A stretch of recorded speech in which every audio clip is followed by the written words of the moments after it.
Bismillahirrahmanirrahim. Assalamualaikum warahmatullahi wabarakatuh. Alhamdulillahirrabbilalamin. Berjumpa lagi hari ini pada update penanganan COVID-19 NTB. Pertama, saya ingin menyampaikan kondisi terkini dari sisi treatment. Kita mengenal istilah pre-hospital dan hospital. Kalau kita berbicara hospital berarti ada treatment di situ. Kalau berbicara pre-hospital ada aspek tes, ada aspek tracing kontak, ada aspek telling, edukasi dan informasi yang diberikan. Pada kesempatan ini izinkan saya menyampaikan aspek hospital yang sudah menjadi pertanyaan terkait bagaimana penanganan pasien-pasien yang masuk ke rumah sakit, baik itu rumah sakit second line ataupun rumah sakit rujukan.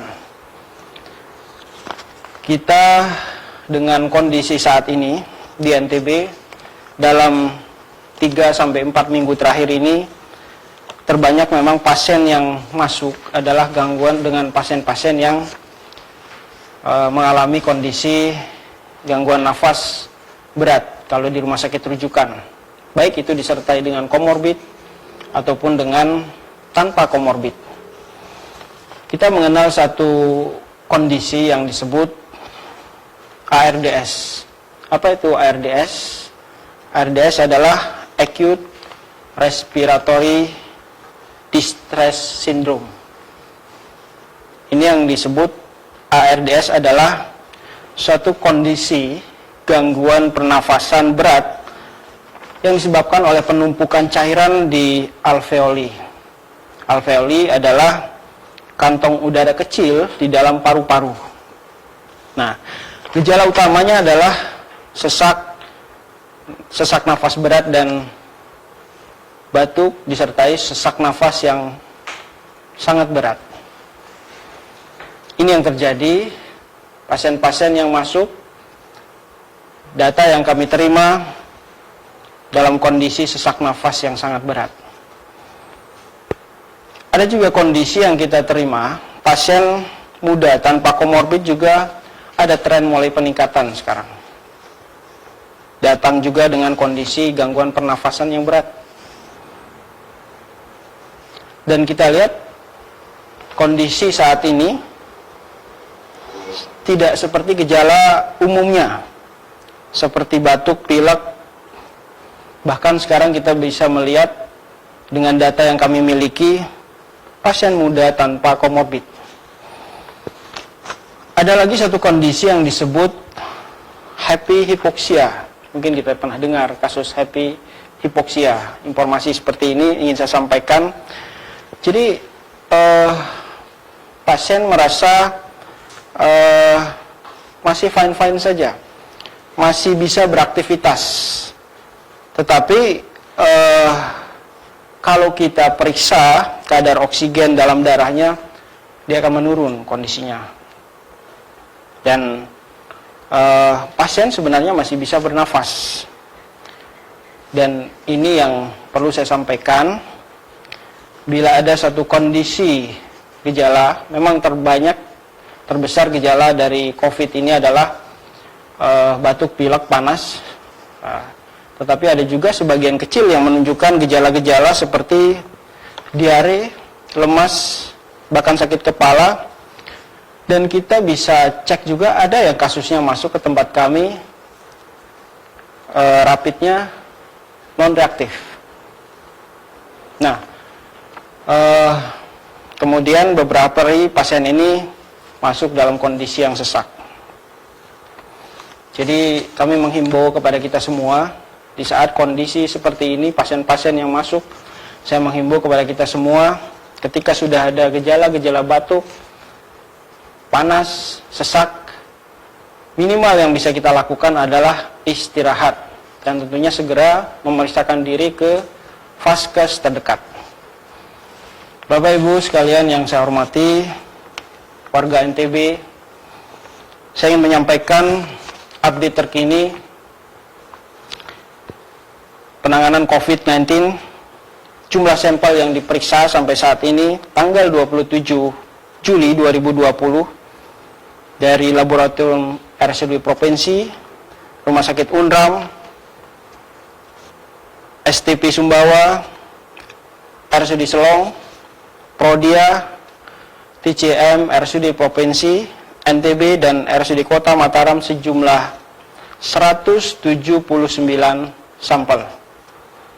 Dengan hasil negatif 151, positif ulangan 8, positif baru 20, berasal dari Mataram 10, Lombok Barat 4, Lombok Timur 3, dan Lombok Utara 3.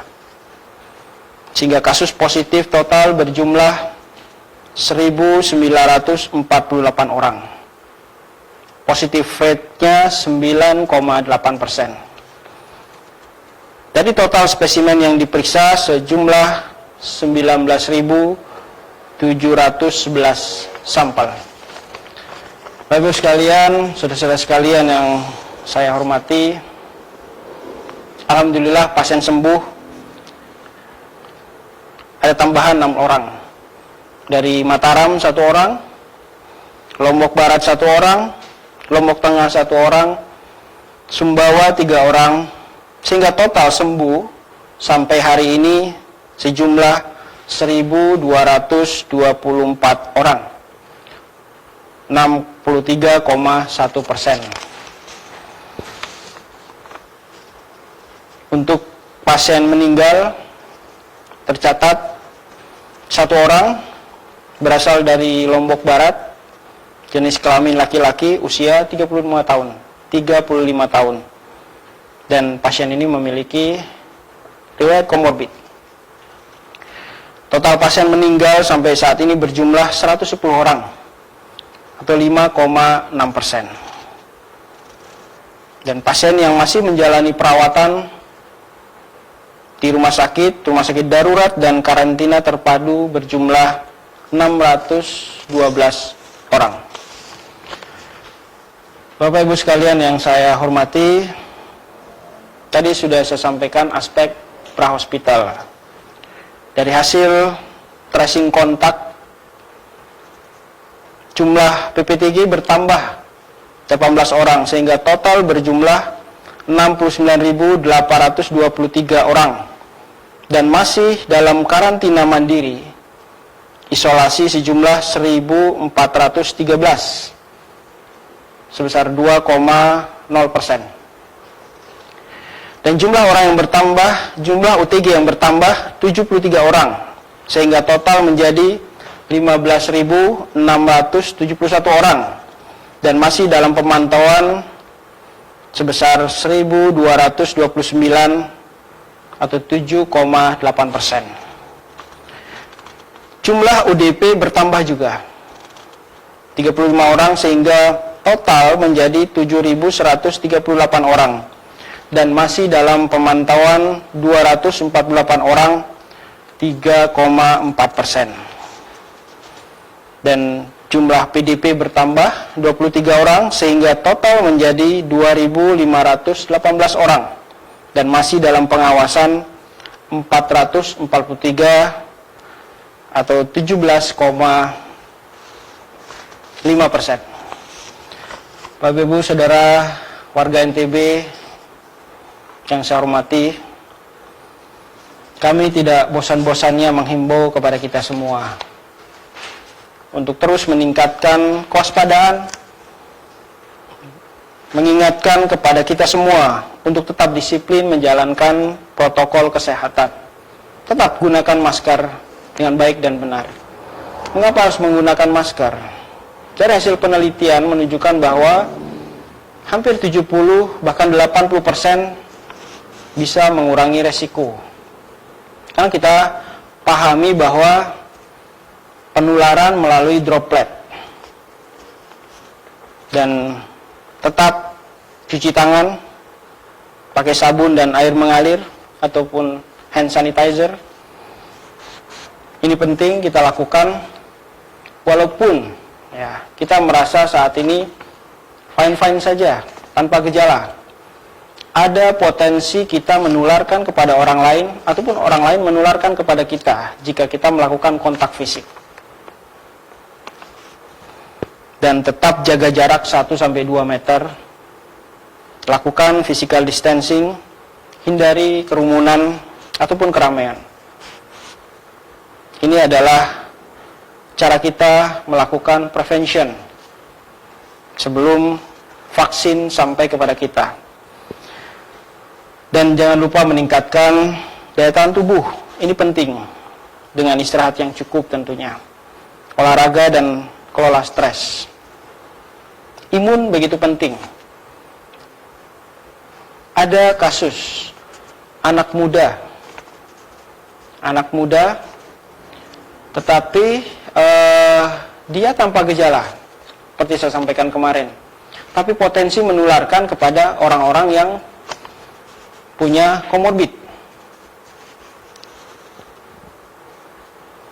Selanjutnya tentunya mengkonsumsi makanan yang sehat dengan gizi seimbang. Dan bagaimana kita mengelola penyakit komorbid dan memperhatikan kelompok rentan, baik itu anak dan orang tua. Dan jangan lupa perilaku hidup bersih dan sehat selalu kita laksanakan dengan disinfeksi lingkungan kita. Bapak Ibu sekalian yang saya hormati, inilah update yang ingin kami sampaikan untuk penanganan COVID-19 pada hari ini. Semoga bermanfaat, semoga kita tetap sehat dan tetap dalam lindungan Allah Subhanahu wa taala. Amin amin ya rabbal alamin. Assalamualaikum warahmatullahi wabarakatuh.